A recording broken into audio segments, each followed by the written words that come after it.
Hi, everybody. It's week two of the graduate seminar in playing the 18th century.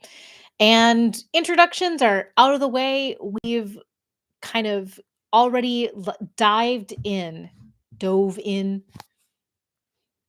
And I cannot believe that my students' first reaction to Bluebeard's Bride was somewhat indignation that we weren't going to get to play it in class.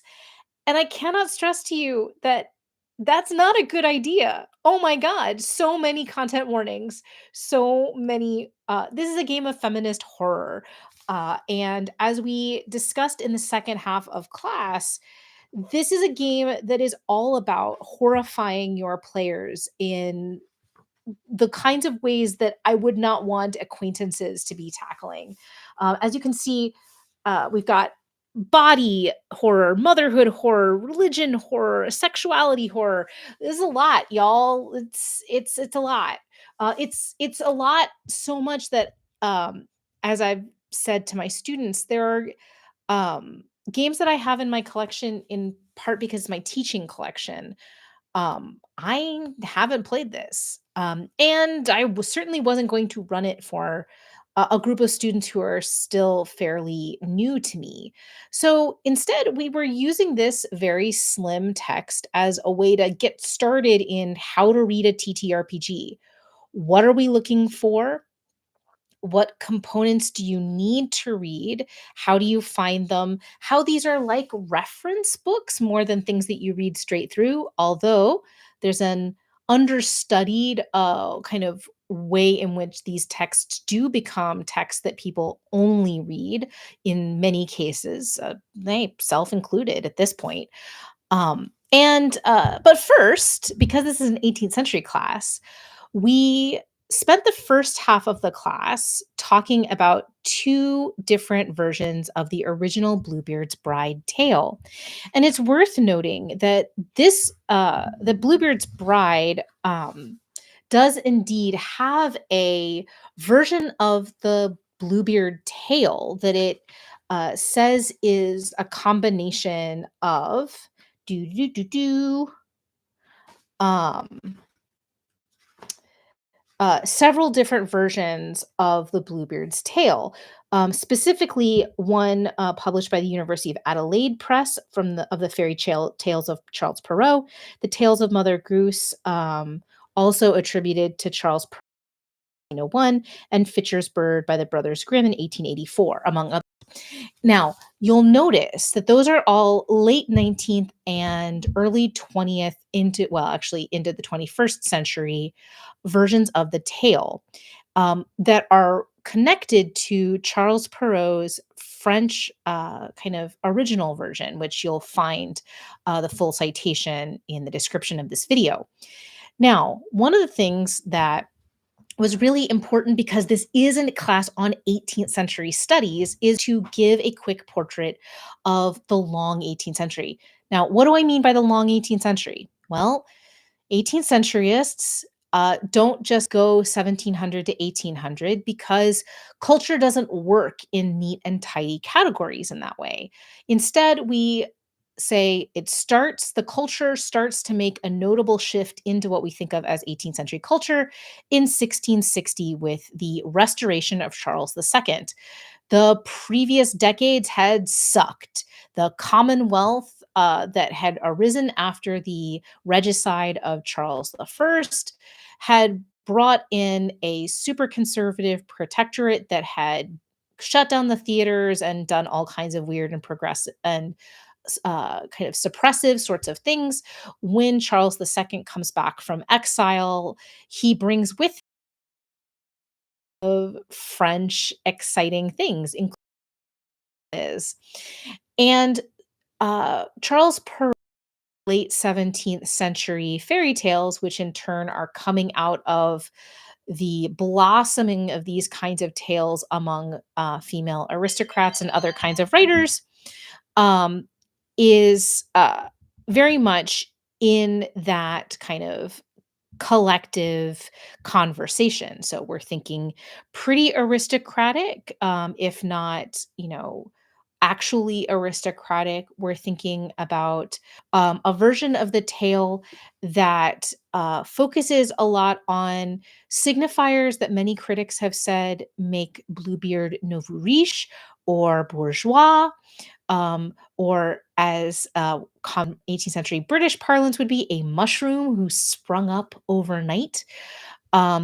His beard in the period would render him exotic and foreign and potentially orientalized, as many critics have argued, and that the Perrault version of the tale of Bluebeard, which is the first time we see the actual use of the blue beard, although there, as we discussed, there's a much longer tradition of these kinds of tales of uh, female curiosity and punishment and marital tests of these kinds. You can think about Eros and Psyche. You can think about a lot of other examples stretching back. But this is a kind of epic, and one of the things that these fairy tales were, or these tales were, was didactic. And we spent a lot of time trying to kind of puzzle out the different stated and implied lessons. The Perrault translation into English gives two morals in its early 18th century edition. One that's very explicitly about female curiosity, and the second that's kind of almost kind of undercutting the terrifying violence by kind of joking and saying, "Ha ha, this is a tale of long ago and far away. Clearly, husbands aren't like that. Women and men, really, who has the power after all?" Which is a kind of a bullshit thing to say in a period when women have very few property rights, unless they are in extraordinary circumstances. This is the notion of femme couvert. Women, by and large, are covered by the authority of a male figure in their life, unless they are a widow or kind of able to own things in their own right through extraordinary legal um, rigmarole. So the extremely privileged. Uh, but this is, as I argued, I'm convinced by the arguments that this is a tale, like many tales from the period, that is thinking about not just the choice at the door, whether to open it or not, but in fact, a chain of causality that starts with the choice to marry Bluebeard in the first place. And Perrault's tale really emphasizes that the unnamed bride has some agency in terms of that choice, and that but that all she knows about him is the money that he has. And we talked about the ways in which there are so many things about Bluebeard that she would know in the 18th century if she had vetted him, or her people had vetted him more thoroughly. Things like, where does he come from? Who are his people? Where did his money come from?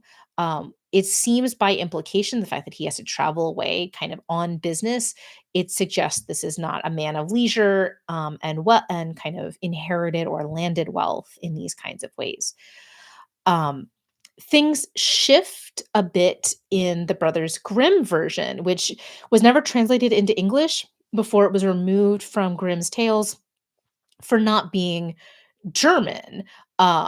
Basically, we're in the late 18th century, we're talking about the kind of antiquarian movement to collect old stuff and kind of recover oral tradition. The Grimms are collecting things from everywhere they can when they realize that the tale of Bluebeard is really just a direct kind of transformation from Perrault, a French source. It's not part of their national project of recovering German stuff, and so it goes out. But in the 1812 edition, it does exist, and it exists in a very in a slightly transformed way. Like the Perrault, it has a happy ending where the unnamed bride is saved by her siblings.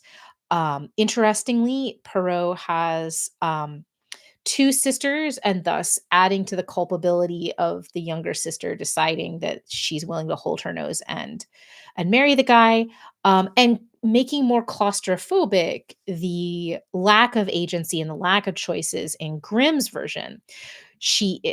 Grimm's version is literally living in the middle of the woods, when a shiny carriage comes up and Bluebeard says, "Hey, I wanna marry your daughter." She's the only daughter, and there's a present father who isn't present in Perrault, who adds on the pressure, and all of this happens very, very quickly, even in the kind of terms of the scope of a tale of this kind. And so it becomes a much more kind of oppressive structure in which the bride is maneuvering. Again, she is saved by one stalling for time by asking to pray, and her brother's coming and hacking him up. Both of these tales end happily for the bride. She inherits everything when Bluebeard is sent to his end. And that's not super surprising given that the 18th and 19th century is all about this kind of um, you know, punishing of evil. And in the kind of moral hierarchy, opening a door you're not supposed to is far outweighed by serial wife murderer, right? And so one can understand the logics of the kind of didactic frame in which these tales are being told. And so we puzzled over this. There are some kind of interesting, weird nuances, and these are messy. If they are trying to teach a lesson, the cracks are all over the place, which is fitting. What's interesting is that the version of the Bluebeard tale that is credited to Perrault and is kind of and the Grimm brothers, that is a composite in Bluebeard's Bride, is actually one of the violent later ones where the bride just does die. And which makes sense given that Bluebeard's Bride, the game, is really interested in exploring the bodily threats and the potential for death for the bride. Um, Bluebeard's Bride as a game is a Powered by the Apocalypse game. So we talked about Apocalypse World and the tradition of apocalypse Powered by the Apocalypse games. The only kind of for sure requirement is that the game self-identifies as such. But that there are some signifiers that you can usually find. For example, roll sheets that you select from and modify slightly, a list of moves, dice rolling that encourages complications with mixed successes, and of course the beautiful phrase "play to find out." But more on that later, I think, this semester. Uh, we talked about the game for the second half of class. As I said, students really kind of entered into this kind of with the mindset of potential players. One of my students is super into thinking about running the game, and hey, it might be really interesting if they do end up running the game, which I think is fabulous. And we talked about how to navigate the way that I have a document design student, so thinking about how information is organized, that there's very granular chapters 2 and chapter 3. Chapter 2 is for players, chapter 3 is for the groundskeeper or game master. We talked so much about why is it a groundskeeper, which is a peripheral servant position. Even though you never leave the house, and what does it mean that that's a choice? And I don't think we came to a really great answer. I think we came to some really rich and resonant possibilities for why the groundskeeper is the chosen name, a role, and we talked about, the corollary of the concierge and Yazebas, and also the adversarial role that this particular game master keeps. That their job is to keep stacking horror, and that's at antagonistic, as one student said, but also, this is about providing a particular kind of pleasure, which segued into a discussion inspired very much by Thomas Manuel of the shiver with fear mechanic, and the ways in which one's involuntary utterances and embodied habitus kind of um, also are part of the game, kind of collapsing uncomfortably sometimes together, player and role, even when the player is feeling something that the role would not. Um, One of the interesting things we noted is the ways in which chapter 3's granularity that you need for easy navigation. Also, if you haven't read it, as a player, as a has a kind of elides over, what the students thought of as spoilery material, which I thought was really interesting. We talked about, chapter 4, the kind of example of play. We talked about mediography, which is the term, for the list of inspirations. That's what's used in this text. Ludography is sometimes used. I kind of made a signal early on, "Hey, ludo is going to be a prefix we come across quite a bit, in this class."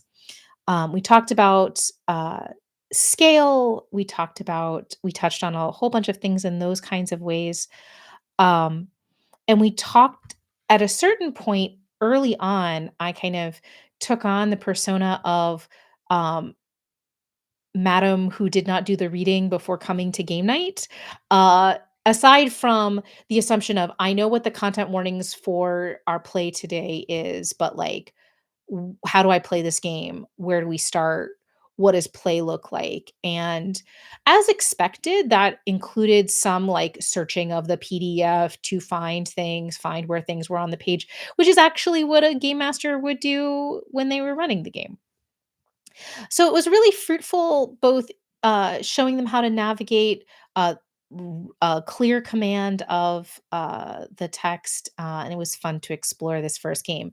We also took a look at Gudya, an actual play of Bluebeard's Bride. Um, and I talked about the ways in which that was pre recorded, not only for post production reasons, but also for safety reasons. This was where we made our first reference to safety tools beyond the survey that I send out at the beginning of the semester that actually kind of enacts safety tools in this kind of way. Yeah, so that along with housekeeping in terms of, you know, students are making decisions about adopted games, about which week they're going to lead discussion, what texts they want to kind of focus on for that. And they will be making a kind of plan of work for me to take a look at. It's not a contract. Syllabi are not contracts either. Legally, we know this. But it is a useful kind of coaching tool because there are some firm deadlines, but a lot of variable deadlines depending on uh, student agency, like a student who's leading discussion at the beginning of the semester versus, later on, those sorts of things. And so my job is just to kind of take a look early on at a little plan of work where they're like, I'm going to spend this many hours this week, and then next week I have a big thing due in my other class. So I'm going to do this amount of work. And my job is just to kind of say, "Hey, that seems totally reasonable," or "Hey, I think you forgot about sleep." Um, this is the kind of guide on the side kind of element. A lot of my pedagogy in this class, as in all classes, is to make labor explicit, not just mine, but theirs, and to get to think about in different kinds of reflective ways. A intense short dive into a pretty accessible and resonant and beautiful text. Both in We talked about voice, we talked about how the voice shifts and as it addresses different imagined audiences, all those kinds of beautiful things. What a great way for us to start our like actual time together. Kind of diving into this stuff. I was able to reassure them that we will be playing a game. We'll be playing a game in week 4. And there are surprises in store for that. I'm not running the game. I literally can't because of the nature of that game. Luckily, we have at least one experienced game master in our cohort. So I'll be coaching her to do a playthrough in class of that game. But more on that later. In the meantime, your assignment for this coming week is to get started with Jane Austen's Emma. We're going to be spending a month on Emma, reading pretty consistently across that month, but lifting away from the text, at least in terms of in class discussion, in order to take advantage of other play experiences as well as a class visitor, my dear friend and collaborator, Emily Kugler. Um, this is, if you note from the Playing with Austen, which also has vlogs on this channel, um, this is giving Emma 4 times the amount of time that, I did last time. So, hopefully, that fulfills my past students' stars and wishes for spending more time with the text. Even though we won't be spending exclusively time with Emma, we'll kind of, do a kind of little bit back and forth. But for this introductory day, we will indeed kind of take a focused look at Emma. And in the grand tradition of my own Dr. Vader and Dr. Mutter, my advisors, George Justice and Devaney Lozer, we will kind of start with the tradition of very closely reading the first page of Emma before continuing to talk about the world that Austen is building in about the first, not quite 90 pages. It should be really, great. One student has read the book before, and one student is familiar with the film. And so, because the majority of students are not familiar with Emma at all, I am, for once in an 18th century class, also not talking spoiler material. Emma is what uh, Austen's basically creating a mystery in addition to kind of thinking about games. And so I'm very, very curious. So they're not reading the introduction, but they are instead reading the early part of Regency Cthulhu to kind of get them kind of instantiated into some of the kind of bits and pieces of Jane Austen's world. It's super great for that purpose, which is really, really handy. Um, I will rant just briefly. I use the Broadview edition of Austen's Emma. I love Broadview editions. Highly recommend them, even if you're not reading for class. If you're interested in the culture around a text that Broadview publishes, the appendices in Broadview editions are really beautiful for giving you some kind of further background in that kind of way. I will say my friend Stephanie Hirschenow has edited a beautiful and extraordinarily hot pink edition of Emma for Norton, and my advisor George Justice has edited an edition for Norton Classics of Emma. So there's like lots of great Emmas. I just default to Broadview. Broadview recovers so many texts that would otherwise not have a modern edition. And so I highly recommend them all the time. Support tiny little indie Canadian book publishers.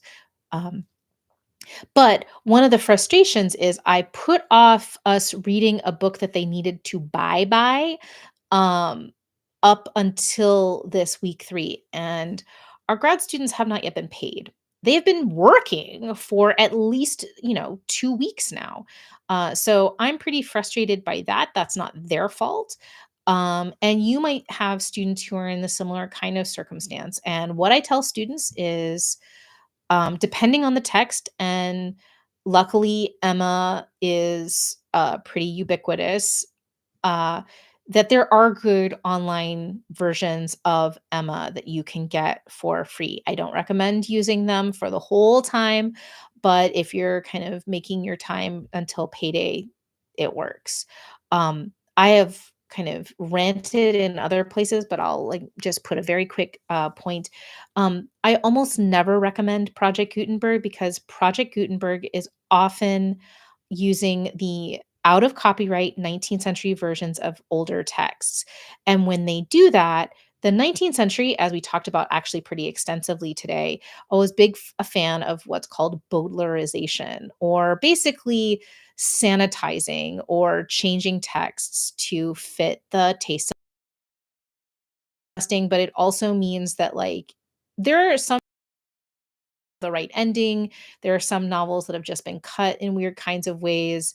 And that's just not something that Project Gutenberg is kind of responsible for, right? Like they were this thing kind of scanning as much as they could in the editions they were legally able to.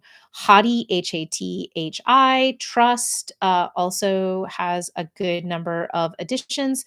But again, if you don't know what you're doing, It's interesting to read these old editions, but you might find yourself not reading a very specific moment in time's version of a text, and usually a repressed Victorian. Not all Victorians were repressed, but the ones in charge of a lot of publishing were either had moral reasons or financial reasons for doing all kinds of weird shit to books. Which again, interesting in its own right, but maybe not what you're looking for. Certainly not something to rely on in class. This has been your book historian, breaking out of the rest of the different floating aspects of the sisterhood in my own brain. And with that, that's the recap of how week 2 went. More about Emma in the weeks to come. I'm curious if you have any questions, curiosities, if you've played Bluebeard's Bride, and whether you have some play experiences that you'd like to share with my students. I think that would be super cool. And until next week, see you soon.